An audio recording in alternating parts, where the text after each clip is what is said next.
Assalamualaikum warahmatullahi wabarakatuh. Perkenalkan, nama saya Wulan Wila Kantari, Prodi Teknobiologi. Di sini saya akan menjawab atau menjelaskan materi soal ujian tengah semester dengan mata kuliah Bahasa Indonesia dengan dosen pengampu Ibu Heni Mawarni MPD. Nomor 1, jelaskan menurut pendapat Anda yang dimaksud dengan karakteristik bahasa di bawah ini. 1.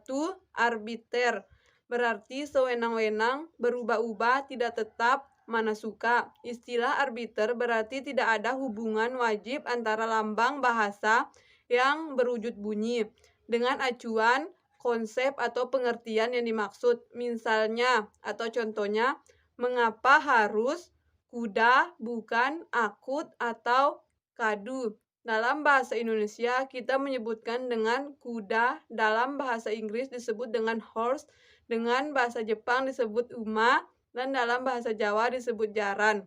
Perbedaan dalam menyebutkan tersebut menunjukkan bahwa bahasa Indonesia bersifat arbiter. 2. Bahasa bersifat produktif, artinya dengan sejumlah besar unsur yang terbatas, namun dapat dibuat satuan-satuan ujaran yang hampir tidak terbatas. Misalnya, menurut Kamus Umum Bahasa Indonesia, susunan WJS Purwadimanta, Bahasa Indonesia hanya mempunyai kurang lebih 23.000 kosakata. Tetapi dalam 23.000 buah kata tersebut dapat dibuat jutaan kalimat yang tidak terbatas. 3. Bahasa unik. Setiap bahasa mempunyai ciri khas yang spesifik tidak memiliki oleh bahasa yang lain. Ciri khas tersebut dapat menyangkut sistem bunyi, sistem pembentukan kata, sistem pembentukan kalimat, dan sistem lainnya. Contoh, salah satu keunikan misalnya bahasa Indonesia, tekanan kata tidak bersifat morfonis melainkan sintaktis. Maksudnya, kalau pada kata tertentu dalam kalimat kita berikan tekanan, maka itu tetap yang berubah, maka seluruh kalimat tidak berubah. Nomor 2, mengapa bahasa Melayu disebut sebagai bahasa cikal bahasa Indonesia?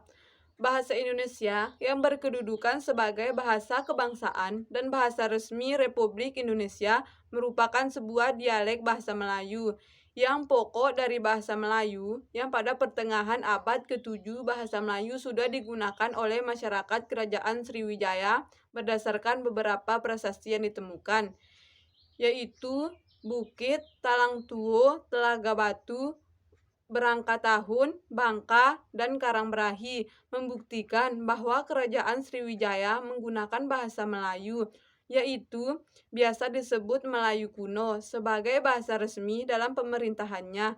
Di samping sebagai bahasa resmi pemerintahan, bahasa Melayu juga digunakan sebagai bahasa kebudayaan, yaitu bahasa pengantar dalam mempelajari ilmu agama dan bahasa perdagangan. Sejarah dengan lalu lintas perdagangan. Bahasa Melayu yang digunakan sebagai bahasa perdagangan dan juga penyairan agama Islam dengan cepat tersebar ke seluruh dunia, dari Sumatera sampai ke hari-hari kedudukan bahasa Melayu sebagai language France semakin kuat, terutama dengan tumbuhnya rasa persatuan dan kebangsaan di kalangan pemuda pada awal abad ke-20 sekaligus mendapat rintangan dan dari pemerintah dan golongan orang Belanda yang berusaha keras menghalangi perkembangan bahasa Melayu dan berusaha menjadikan bahasa Belanda sebagai bahasa nasional. Demikianlah, pada tanggal 28 Oktober merupakan hari yang amat penting, merupakan hari pengangkatan, mengucapkan Hari Pengangkatan atau Penobatan Bahasa Indonesia sebagai bahasa persatuan atau sebagai bahasa nasional.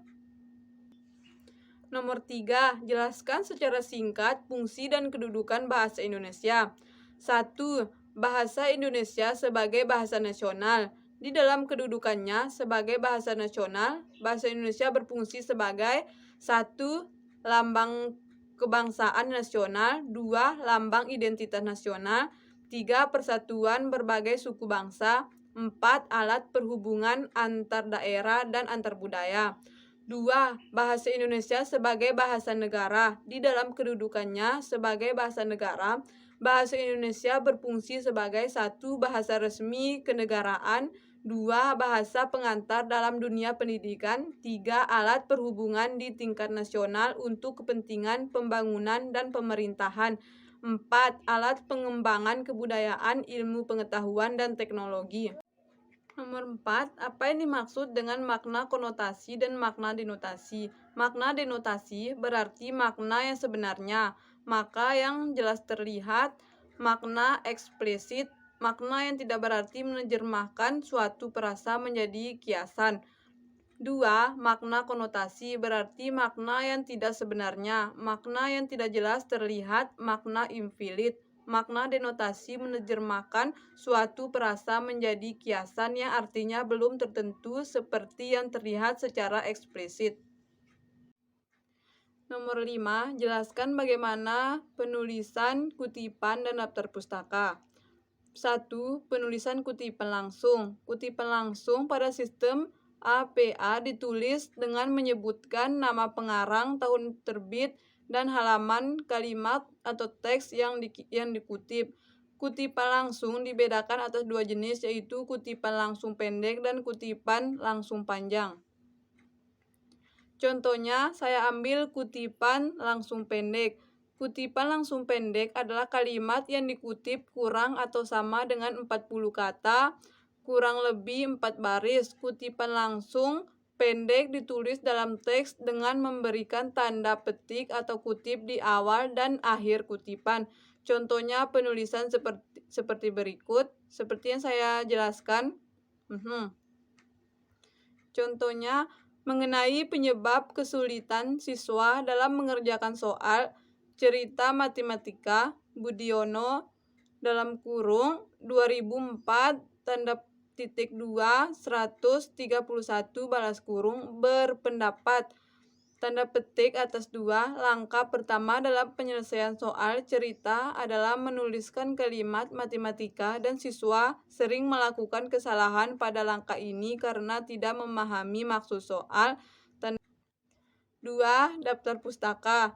Nama-nama penulis dicantumkan dalam identitas pustaka dengan menuliskan nama keluarga atau nama belakang yang diikuti inisial atau singkatan nama kecil atau nama depan. Jika jumlah penulisannya 7 atau diwakili dengan E atau AL atau DKK, tanda koma digunakan untuk memisahkan nama keluarga atau nama belakang dan inisial dan memisahkan nama antar penulis. Tanda inpesan dan digunakan untuk memisahkan antar nama jika ada 2 penulis dan sebelum nama terakhir jika ada lebih dari 2 penulis. Contohnya pustaka dengan 1 penulis. Contohnya nama Surya Brata, S. 2006 Psikologi Pendidikan Jakarta 2 PT Raja Grafindo Persada. Terus kedua, pustaka dengan 2 penulis. Contohnya Cir, A dan Agustina, L, 2004 Sosiogolistik 2 Perkenalan Awal Jakarta 2 Renika Cipta. Sekian dari saya, kurang lebihnya saya mohon maaf. Wassalamualaikum warahmatullahi wabarakatuh.